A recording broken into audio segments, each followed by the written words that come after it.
Righto guys, this is going to be a build log of the Ritewing TW40. It's EPP wing, comes in black EPP. Comes with the standard Ritewing motor mount, which has a mount for an outrunner, and if you like you can trim off the outrunner bit and put an in-runner with a normal clamshell mount. You got your standard Coroplast winglets.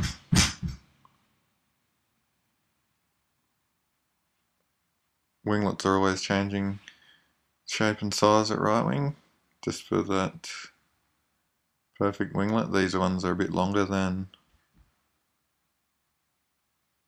what fit on some other models, but I'm sure CK's done that for a reason. Probably fly smoother. But you also get your standard balsa elevons. You've obviously got to trim them to size depending on how big a prop cutout you put in.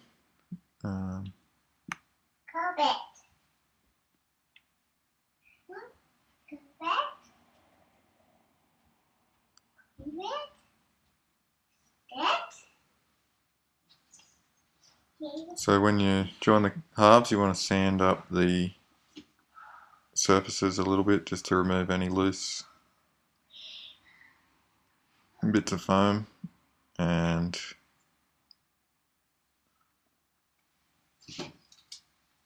you can sand up the spars, but I don't worry about it. I don't think it's going to let go once it's encased in Gorilla Glue. So standard spars obviously a bit long, so you just need to measure that, the excess, and cut him off. I find a Dremel is the best thing for cutting fiberglass spars. It takes about 2 seconds.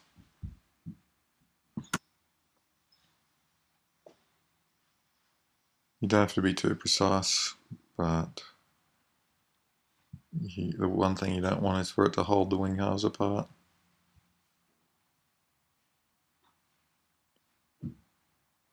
So just cut away, obviously. I've sprayed the 3M90 on the halves, and you just need to leave that for a minute or two while it tacks up.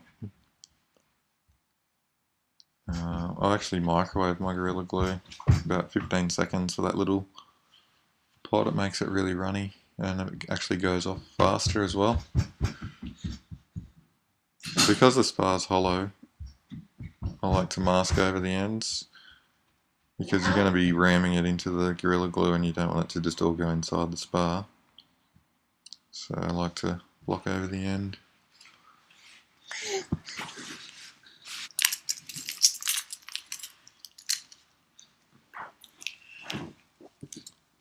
So once all that's ready to go, just squeeze in your Gorilla Glue into the holes.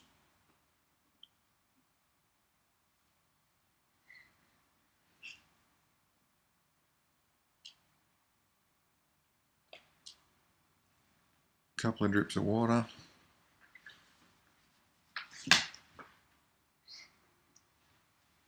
Once you feel it resisting the whole way through the hole, then you know it's full. And you can obviously see on the spar as well when it's completely covered. And then you just line up the two halves. It's easier on the bottom because it's flatter. And push it together. And with 3M90 it's not going to let go by itself, so you don't need to pin it or clamp it or anything. But if you're using weaker or slower glues, you'll probably want to pin it or clamp it or something,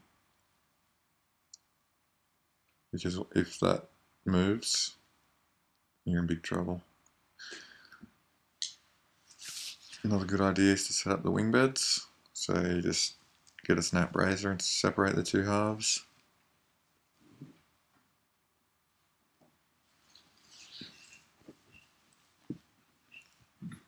The bottom is obviously the flat side. and then you can just pin that together. This is about a half hour later, so the Gorilla Glue is all foamed up and set. It's not rock hard yet, so it's a bit easier to trim.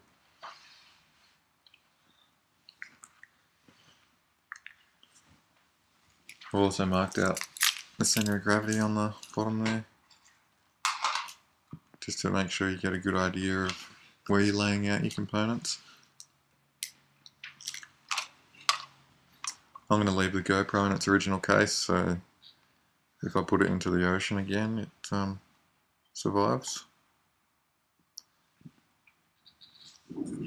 Normally you'd put the battery more forward than that, but with the GoPro I think I'll be able to get CG without having to move the battery the whole way.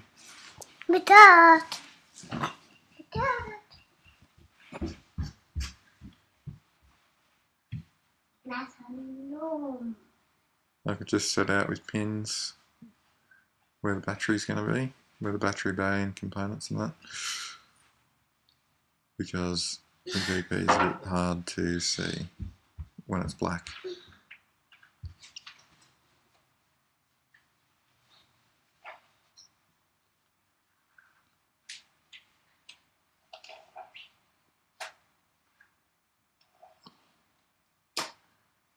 You can use a weller with a piece of copper to melt out the component bays, but I don't have one, so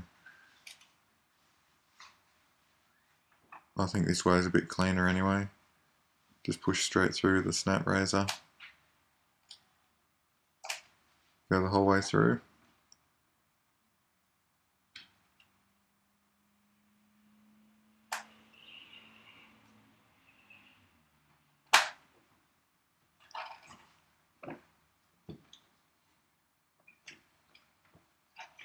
Then you just pop out the whole bay.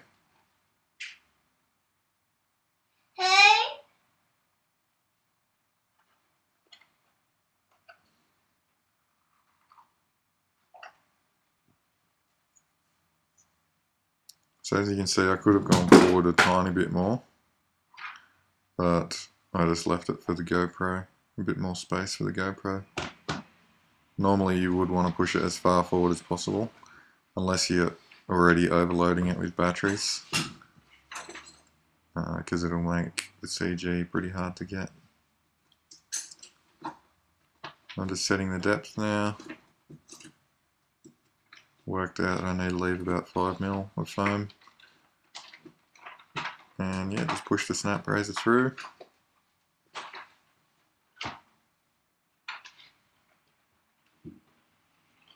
Make sure you're cutting the right bit off.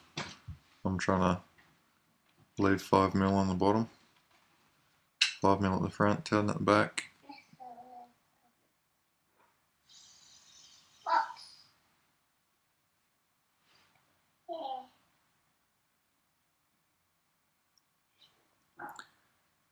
And then you just push the bottom piece back in and make sure, of course, the battery still fits. And you need to make sure you also leave enough room for the battery cover. If you're using a battery cover, I think you should. It adds a lot of strength and it looks a lot better. Just recessing in the lid. Same thing, you can use a soldering iron or piece of hot wire, but it stinks, it's a lot messier,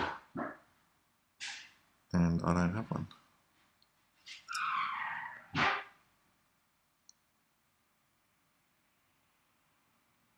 So once you've got the whole bay ready to go, mark out how big your lid needs to be. I like to make my lid as small as I can, so it leaves as much strength as possible, because the bigger that hole is, the more easier it's going to be to fold.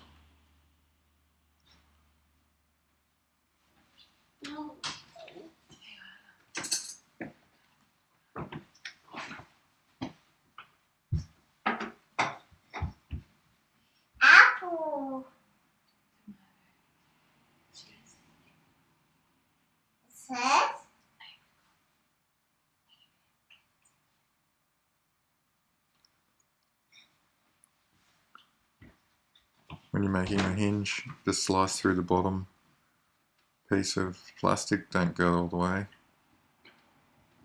Doesn't actually matter too much if you cut the whole lid out and sticky tape it on, but it's a bit cleaner if you just slice halfway through.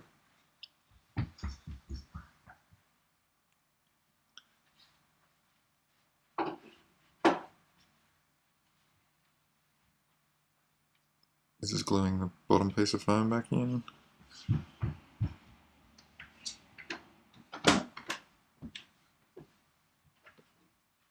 It doesn't look this messy on white EPP. If I knew it was going to look that bad, I probably would have just glued through the top of the foam. But it still doesn't look too bad.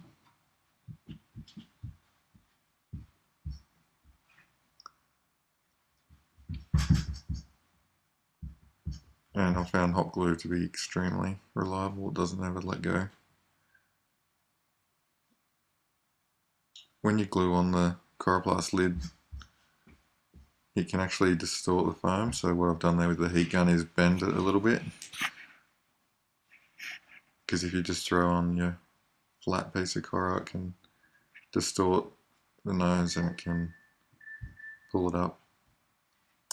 So yeah, quick bit of hot glue around the edges, push it down.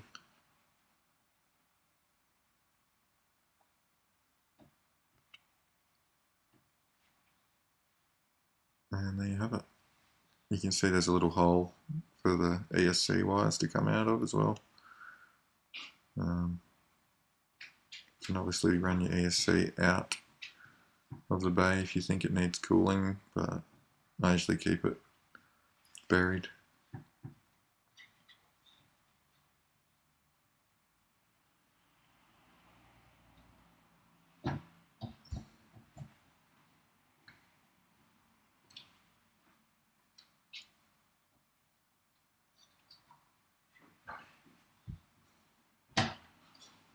Just explain again that you want your battery as far forward as possible to make sure you get a CG easily without having to move the motor mount all the way up and losing half your wing. But I've left it back a little bit for the GoPro.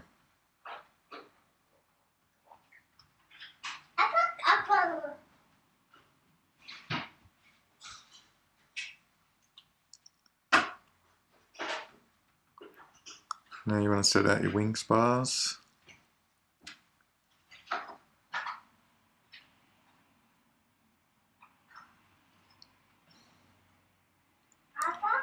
Most important thing with the wing spars is that the top and bottom line up perfectly. That's where they get most of their strength.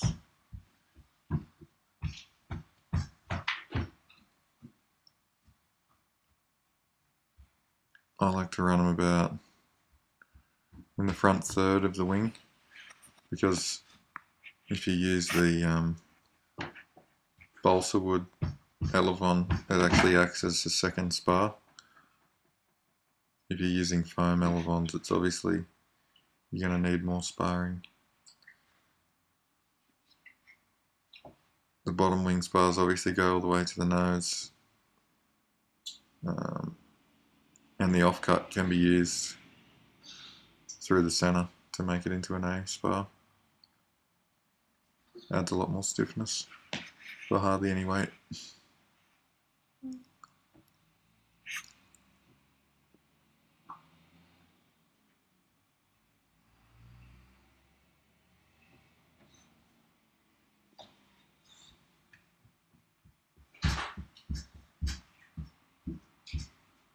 Again, you can use a soldering iron to melt the wing spars in, but it's a lot messier and smellier, so I like to use a snap razor.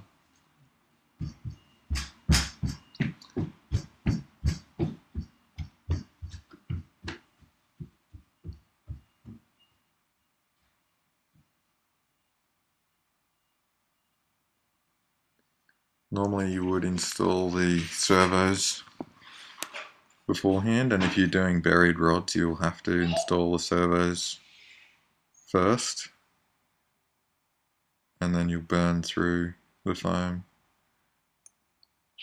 with your metal push rod to, why don't I show you the OIF, why I've done that. You can see I've buried the servo first, and then I've burned through the foam